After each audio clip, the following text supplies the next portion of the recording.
ዋሊያው ከንስሮቹ ተፋጧል። ፍልሚያው የዓለም ዋንጫ ማጣሪያ ነው። ያውም የብራዚልን ትኬት ለመቁረጥ የሚደረግ የመጨረሻ ትንቅንቅ። ኢትዮጵያ ከናይጄሪያ፣ ሰውነት ቢሻው ከስቴፈን ኬሺ፣ አዲስ አበባ ስቴዲየም የጎል ላይን ቴክኖሎጂን የናፈቀበት ክስተት፣ የሳላዲን ሰይድ መስመር ያለፈች ጎል በካሜሩናዊ ዳኛ በዝምታ ስትታለፍ፣ የማይረሳው ጨዋታ በትሪቡን ትዝታ። አስራት መገርሳ አስራት ኳሱን ለማረጋጋት ግቡ እያለ ይገኛል። አበባ ቡጣቆ ኳስ ይዟል። አበባው ወደ ጎል ለሳላዲን ሰላ ጎል ሰላ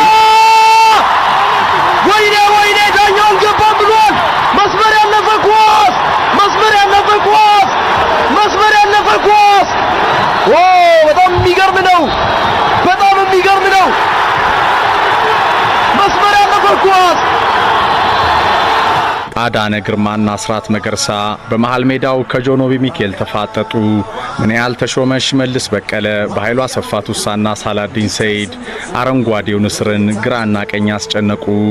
የዋሊያው ግድግዳዎች ደጉ ደበበና አይናለም ኃይለ ግዙፉ ኢማኑኤል ሚኒኬን አቆሙ።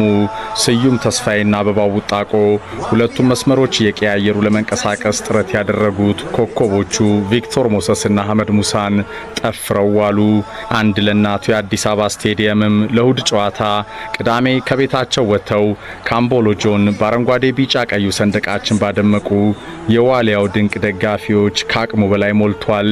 ታሪክ ቀያሪው ትውልድ ካይረሴ የውጤት ኦርኬስትራ መሪው አሰልጣኝ ሰውነት ቢሻው ጋር ወደ ብራዚል 2014 የዓለም ዋንጫ ሊያቀና 180 ደቂቃዎች ብቻ ይቀራሉ። አድማጮች፣ ይህ በኢትዮጵያ እግር ኳስ ታሪክ በዓለም ዋንጫ ማጣሪያ መድረክ ያልታየ ወደፊትም መታየቱ የሚያጠራጥር የዋሊያው ድንቅ ታሪክ ነው።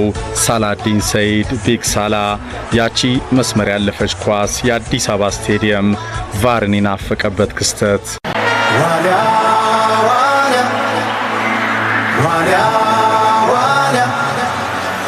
ዋሊያው በቁ እንዲታይ ሰንደቁ ወኔ ታጠቁ።